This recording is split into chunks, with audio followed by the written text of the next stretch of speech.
So today I'm going to be doing a couple of DIYs. The first one is just taking a plain t-shirt and then adding some patches to it. So this is the plain t-shirt that I got, which was from Primark, and that was £3. And then I'm also going to be doing some fur sliders with these ones here. I was going to order some off eBay, but the quality didn't look very good. Whereas these ones from Primark have actually got a really thick sole on there, and they were £4. The only issue is obviously it says Ever on it, and I don't want there any white coming through. So what I'm going to do is just sort of go over the letters with a permanent marker and then glue down the fur.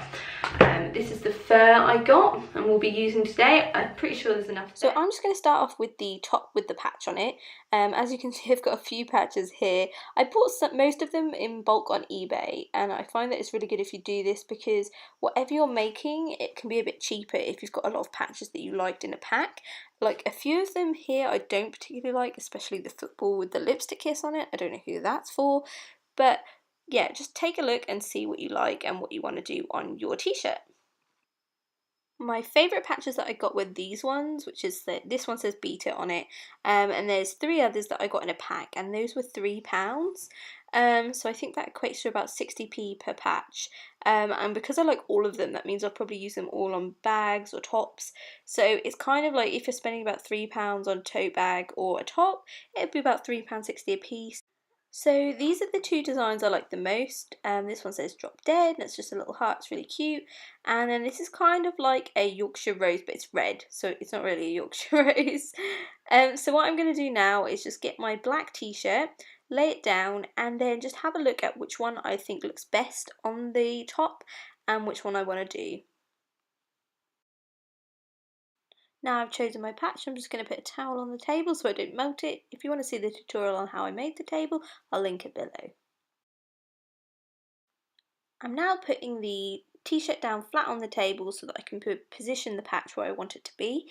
It does say on the instructions that you should do it inside out, but the first time I did this, the patch ended up moving and wasn't in the position I wanted it to be.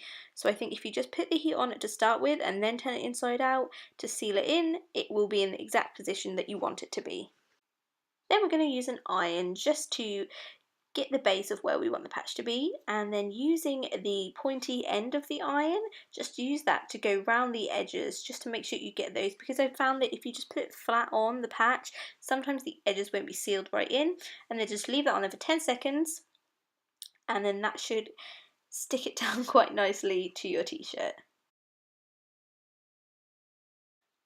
Now that the patch is roughly stuck onto the t-shirt, just turn it inside out and then locate where the patch is once you've got it all neat and flat, because you don't want to get any like fold over of the fabric and get it stuck to the wrong place. So then you just put the heat on that for another 10 seconds and that will just seal it in and make sure that the adhesive sticks properly to the top. Now I've turned the t-shirt right side out again, and I'm just checking to make sure that all the edges are stuck to the fabric. If they aren't, you can always go over it again with the pointy end of the iron just to seal those edges in. Now on to the Marabou feather sliders. I keep referring to them as fur, but they're not. Anyway, so I didn't have a permanent marker, I had a whiteboard marker.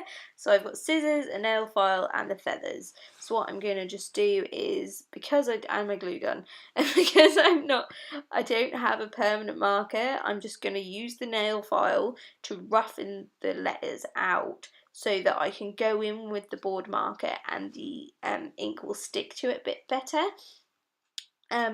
Because although we're covering it with the Marabou feathers, it is going to come through a little bit if like they blow in the wind majestically.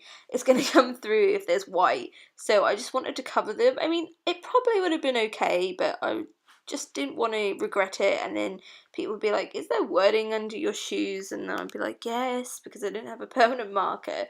So as you can see, it has covered them and it isn't coming off, so it may work. It'll be okay.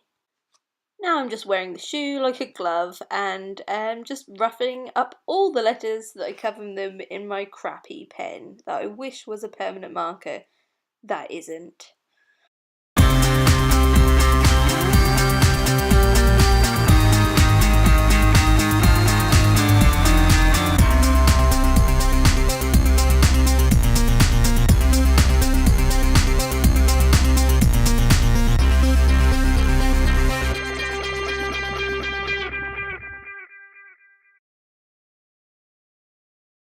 all done.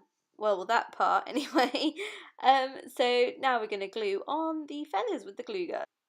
Now you just need to measure the length of the edge of the shoe to the other side and then cut that length off. All I did was found that one length and then folded the feathers over and then copied that length over and over again. All I needed in the end was 3 strips for each shoe. I only used 1 metre of marabou feather, which cost me £1.50 I think. So altogether these shoes cost £4.50. But it literally was just the right amount.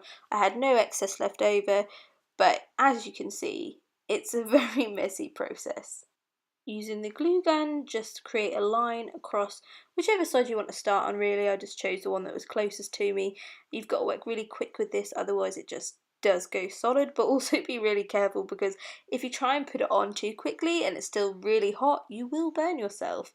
So I'm just getting the base of the edges in there and then just patting down the middle part and then using my fingers to grip all along the edge when I know that it's sufficiently cooled. And then as you can see, there's a bit of excess hanging off where it hasn't been stuck down, and I'm just going to put a little bit of extra glue in and then pat that bit down as well.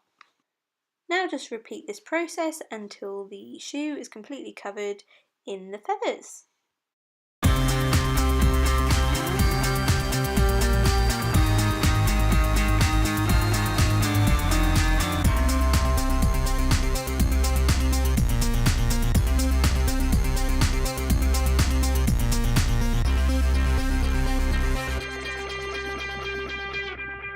So all of the feathers are now stuck to the shoe.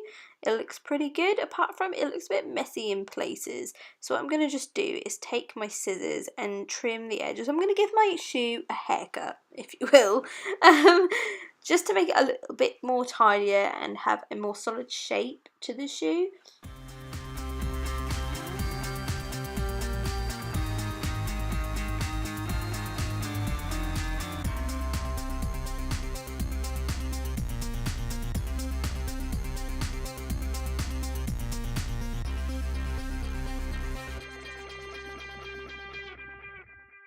So all done. This is what the top looks like with the little patch. I think it turned out pretty good. And yeah, cool modelling. And here are my gross feet. But hey, I'm wearing cool shoes and doing fun things with them. I hope you enjoyed.